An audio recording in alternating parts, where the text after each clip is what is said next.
Asante. Habari ya asubuhi. Asante. Kwanza nashukuru kwa kuja kufika kwenu. Tunaamini kwamba ujumbe utakaofika au utakaowasilishwa kwenye jamii utakuwa na madhumuni mazuri, au utakuwa umelenga kuharibu au kupotosha jambo lolote, kwa sababu lengo ambalo tunataka kulizungumza ni zuri, lenye manufaa, ambalo litatuwezesha kuondoa kwenye fikra nyingine kuja kwenye fikra ambazo naamini zinaleta utulivu na amani katika sekta ya michezo. Huo ndio wito wangu. Sasa ndugu wanahabari, naamini wote tunakumbuka mapema wiki hii tarehe 16 Februari 2026 Mheshimiwa Paul Makonda ambaye ni waziri wa habari, utamaduni, sanaa na michezo alinielekeza mimi kama msajili wa vyama vya michezo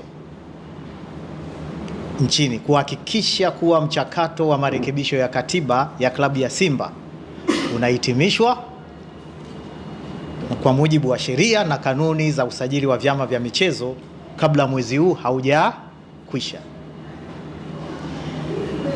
Maelekezo hayo ya Mheshimiwa Waziri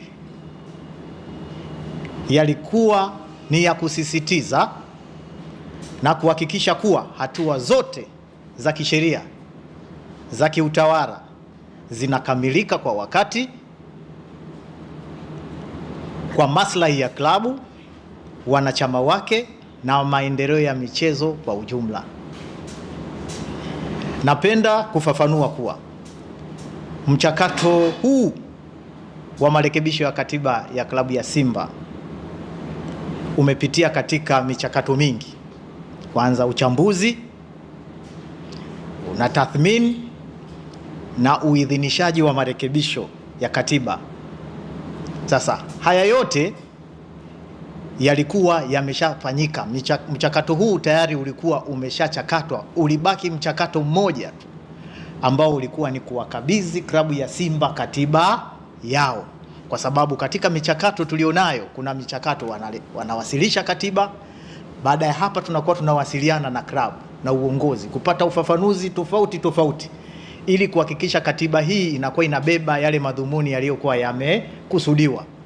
Kwa hiyo katika mchakato huo, mchakato wa mwisho kabisa ni wa kukabidhi katiba, ambao unapokabidhi katiba hiyo unahakikisha kwanza uongozi wa klabu ya Simba una sign, unakubali kwamba haya ndio marekebisho sahihi na yamebeba yale maudhui waliokusudia kwenye fomu maalum ambayo wana sign, ambayo tayari sasa kupitia maelekezo hayo ya Mheshimiwa Waziri, ofisi ya msajili imeshakamilisha hatua hiyo ya mwisho ya kukabidhi katiba na kupokelewa rasmi, ambayo katiba imeidhinishwa. Kwa hiyo katiba ya klabu ya Simba imeshakabidhiwa kwenye uongozi wa klabu ya Simba. Kwa msingi huo, napenda leo tarehe 18 Februari 2026 kuutaarifu umma kuwa mchakato wa marekebisho ya katiba ya klabu ya Simba sasa umehitimishwa kikamilifu kwa mujibu wa sheria na kanuni wa vyama vya michezo, baada ya kukamilika kwa hatua zote, ikiwemo kukabidhi rasmi katiba hiyo kwa uongozi wa klabu. Tazungumzia hatua za mchakato zilizopitia. Klabu ya Simba ilianza mchakato wake wa mageuzi wa mfumo wa uendeshaji wake ili kuwaruhusu wawekezaji kwa mujibu wa katiba yake ya mwaka 2018. Katika utekelezaji wa mageuzi hayo, changamoto za kisheria na za kiutawala zilijitokeza, ikiwemo masuala ya muundo wa umiliki, usajili wa wadhamini na uoanifu wa katiba na matakwa ya taasisi mbalimbali za serikali.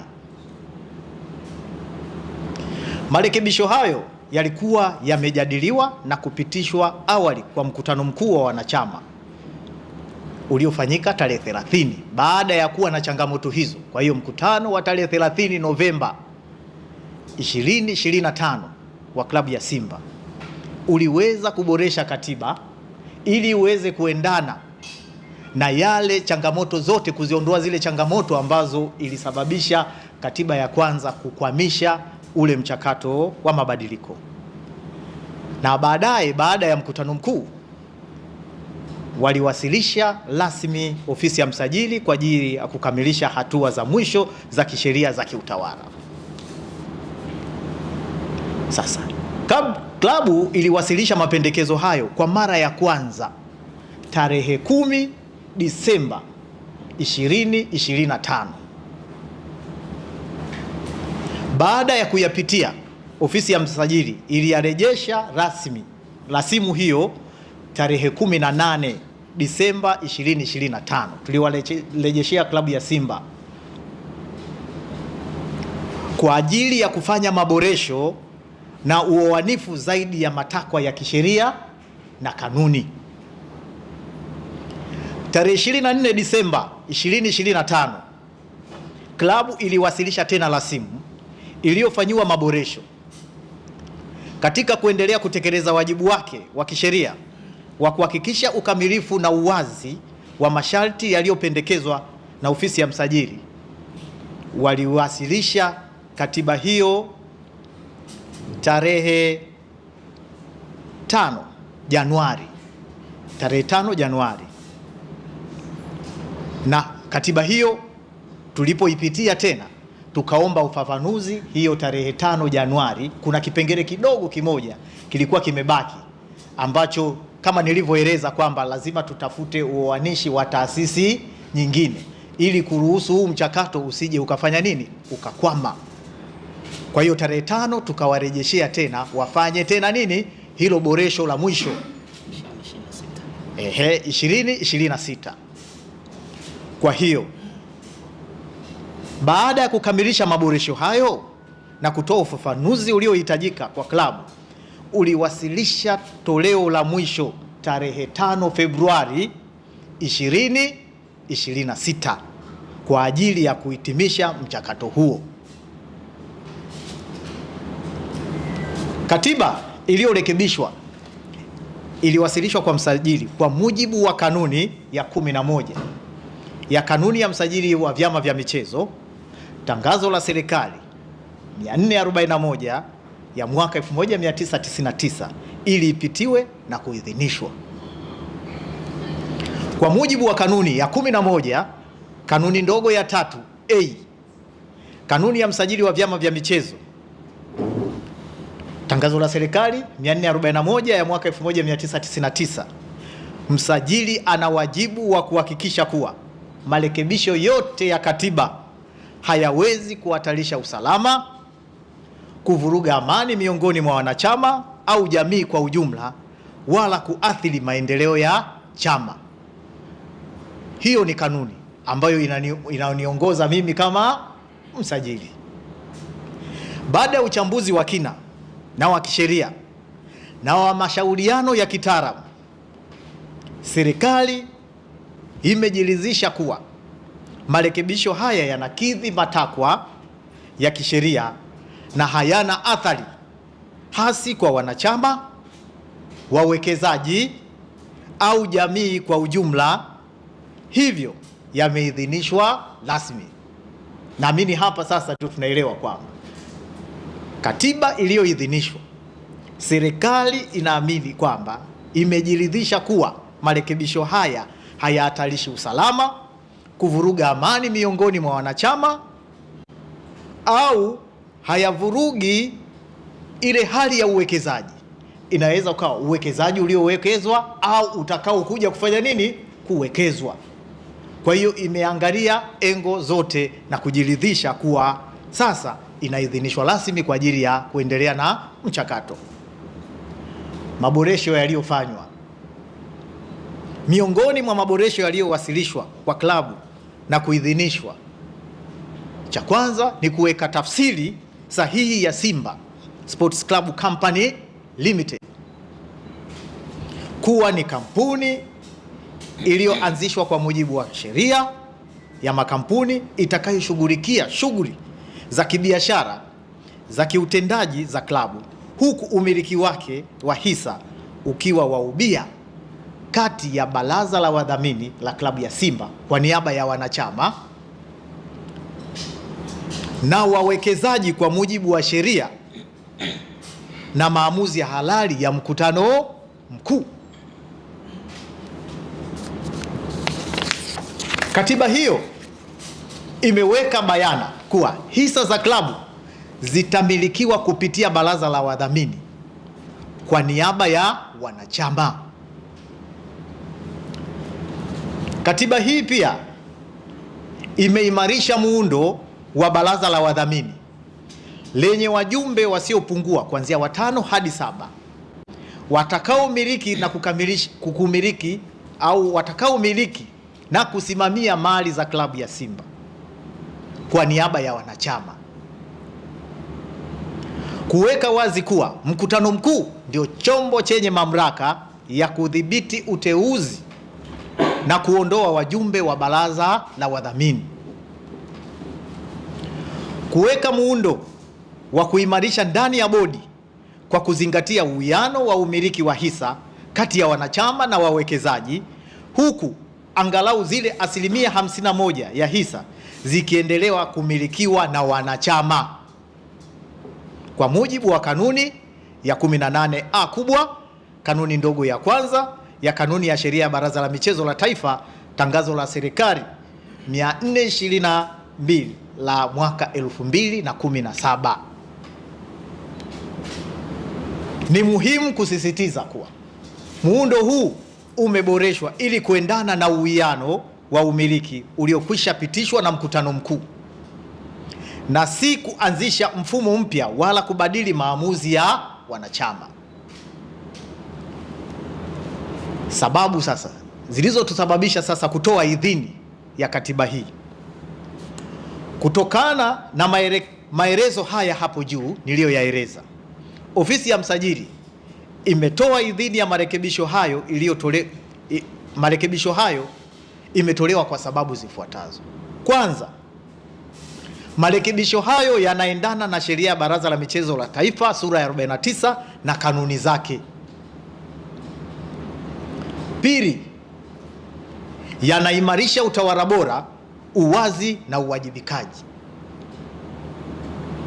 Tatu, yanazingatia ushauri wa mwanasheria mkuu wa serikali aliyoutoa kwa klabu ya Simba tarehe 12 Mei 2025, aliyoshauri hivi: kuwepo kwa kampuni moja itakayohusisha uendeshaji wa klabu ya Simba ambayo ni kampuni ya Simba Sports Club Company Limited. Hisa za kampuni hii ya Simba Sports Club zitamilikiwa kwa ubia. Pia mwanasheria mkuu wa serikali katika ushauri wake alishauri kuwa hisa za bodi ya wadhamini zilizokuwa zinamilikiwa na Simba Sports Club Holding Company Limited kwa sasa zitapaswa kuhamishwa na kwenda kwa wanachama kupitia bodi ya wadhamini wa klabu ya Simba, ili umiliki wake wa hisa hizo wanachama wa klabu ya Simba kupitia bodi ya wadhamini uwe moja kwa moja na sio kupitia kwa Simba Sports Club Holding Company Limited, na mali za wanachama zisizohamishika zitabaki kuwa chini ya bodi ya wadhamini. Pia ushauri wa mwanasheria mkuu wa serikali alitoa kuwa katiba ya klabu ya Simba toleo la 2018 ifanyiwe marekebisho ili kuondoa mikinzano na mapendekezo yaliyopo kwenye ushauri wake, ikiwa ni pamoja na ule ushauri ambao ulikwamisha mchakato kukwama.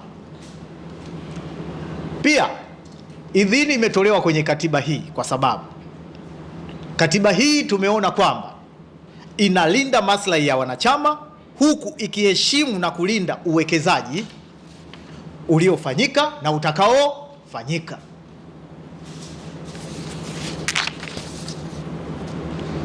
Pia katiba hii imeidhinishwa kwa sababu katiba hii tumeiona kwamba hailengi kunufaisha watu wachache, bali kuweka uwiano wa haki kati ya wanachama na wawekezaji. Naomba kusisitiza hapo, katiba hii imeidhinishwa kwa kuondoa, kwa maana imejiridhisha kwamba katiba hii haitanufaisha watu wachache, bali itaweka uwiano wa haki kati ya wanachama na wawekezaji na si vinginevyo.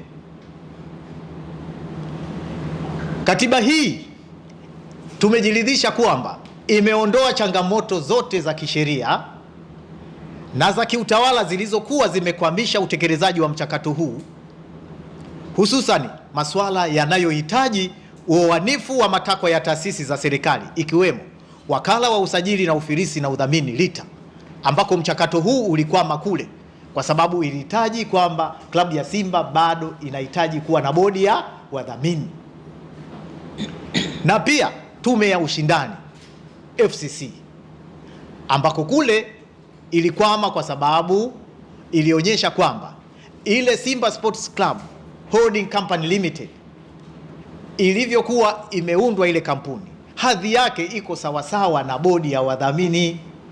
Ndio maana wakarudisha kwamba hata bodi ya wadhamini bado ina status, ina legal status kama ile. Kwa hiyo ni bora ikawepo bodi ya wadhamini. Katiba hii pia tumeona imezingatia misingi thabiti ya usajili, umiliki na usimamizi wa mali kwa kuzingatia sheria za nchi. Serikali inaamini kuwa sasa kupitia katiba hii iliyoboreshwa, klabu ya Simba itajenga mazingira rafiki kwa uwekezaji, hususani masuala yanayohitaji uoanifu wa matakwa na taasisi nyingine. Pia itajenga mazingira rafiki kwa uwekezaji ambao wataenda kuufanya au ambao umeshai kufanyika, kwa hiyo vyote watakavyoviona. Pia itaheshimu uwekezaji ambao utafanywa au ulishafanywa ili kuepusha migogoro ambayo serikali haitarajii ijitokeze. Naomba kusisitiza hapo pia kwamba tunasisitiza kuwa katiba hii imeidhinishwa ikiamini inaenda kujenga mazingira rafiki kwa ajili ya uwekezaji, iwe uwekezaji uliofanywa au utakuja kufanywa, kwa sababu imeruhusu uwekezaji ndani ya klabu na kuondoa migogoro ili kuepusha migogoro ambayo inaweza kuhatarisha zoezi hili lisitekelezeke. Hitimisho, napenda kusisitiza kuwa sio jukumu la serikali kufanya maamuzi ya klabu ya Simba kwenda kwenye mfumo mwingine wa uendeshaji, bali inaidhinisha maboresho ya katiba yanayokidhi matakwa ya kisheria baada ya wanachama wa klabu kuamua kwenda kwenye uwekezaji au kwenda kwenye transformation. Kwa hiyo serikali hailazimishi, ila pale wanachama wanakapoamua kwenda kwenye transformation, katiba yao lazima serikali iangalie imekidhi matakwa ya kisheria na kanuni za nchi.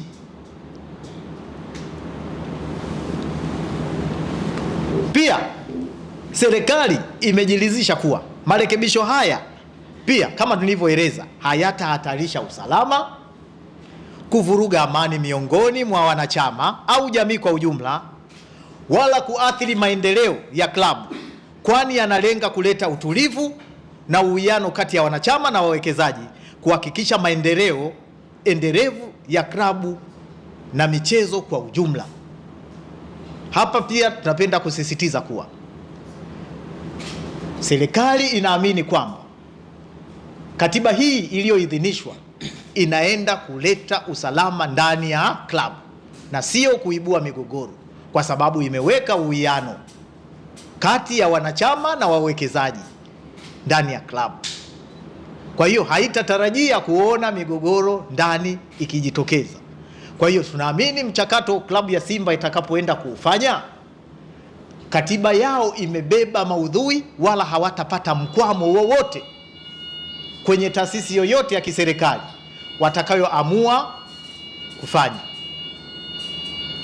Kwa msingi huo, serikali inatoa wito kwa wanachama wa klabu ya Simba na wadau wake wote kuheshimu maamuzi ya kisheria ili klabu iweze kuendelea kwa utulivu, mshikamano na mafanikio makubwa. Kama tunavyofahamu, klabu ya Simba ni klabu kubwa yenye mafanikio makubwa. Kwa hiyo tunaamini kwamba kupitia katiba hii na maboresho haya, mchakato huo utaenda kuimarisha na kuifanya klabu hii iweze kupanda viwango zaidi. Kwa kutolewa kwa idhini hii, marekebisho ya katiba ya klabu ya Simba sasa yanatambulika rasmi na serikali, na klabu inatarajiwa kuyatekeleza kwa kuzingatia kikamilifu sheria, kanuni, maamuzi ya mkutano mkuu, kwa kuhakikisha manufaa kwa utaratibu zote zinazingatia kwa mujibu wa ushauri wa mwanasheria mkuu wa serikali. Serikali itaendelea kutekeleza wajibu wake wa kisheria kwa lengo la kulinda maslahi ya wanachama na wawekezaji na maendeleo ya michezo nchini.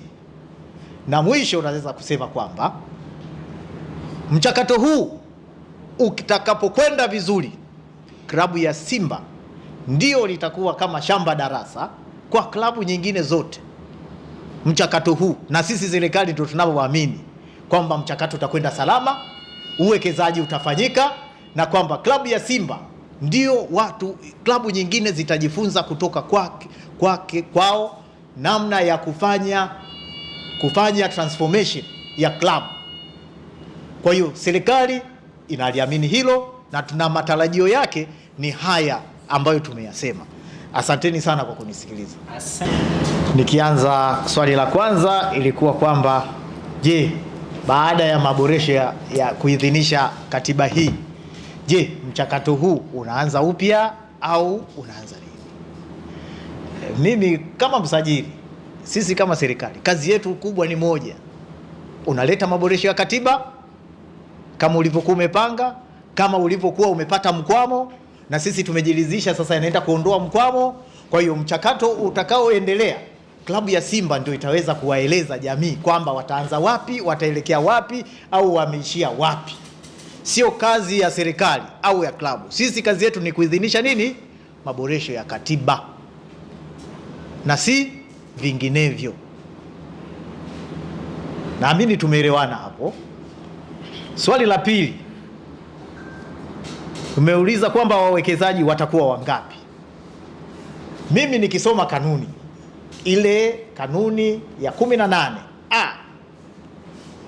kanuni ambayo ni ya kanuni ile ya sheria ya Baraza la Taifa kama nilivyo ya 2017, imesema kwa klabu ya wanachama itakayoamua kuuza hisa zake na kuinvite kwamba uwekezaji, basi inaruhusiwa. Sisi tumeruhusu uwekezaji ndani ya nini? Ya klabu. Sijui tunaelewa. Katiba imeruhusu uwekezaji ndani ya nini? Ya klabu. Watakuwa wawili, watatu, wanne, 10, 20. Ni klabu ya Simba yenyewe ndio itakayoamua kwa mujibu wa kanuni. Hii imeruhusu nini? Uwekezaji. Na mimi neno uwekezaji linaeleweka. Lina umoja, lina wingi, lina nini, limebeba maudhui kwa upana. Limetoa tafsiri kwa upana. Kwa hiyo hayo yote yatafanyika na klabu ya Simba. Swali lingine limekuwa mwenyekiti wa bodi anapatikanaje kwenye klabu ya Simba. Katiba hii tukumbuke, katiba hii ni ya klabu ya Simba. Imeruhusu uwekezaji kwenda kwenye kuanzisha kampuni. Itakuwepo kampuni ya Simba Sports Club Company Limited ambako ndio bodi inakoundwa. Inamaanisha kwa maana ya katiba imeeleza kwamba utaratibu wa namna bodi itakavyoendeshwa huo utafanywa kwa mujibu wa kanuni na makubaliano watakayokuwa wameifanya klabu ya Simba na wawekezaji wao au ndani ya uwekezaji wao. Hiyo yote kwa ajili ya nini? Tunatenganisha kampuni isiingie kwenye katiba.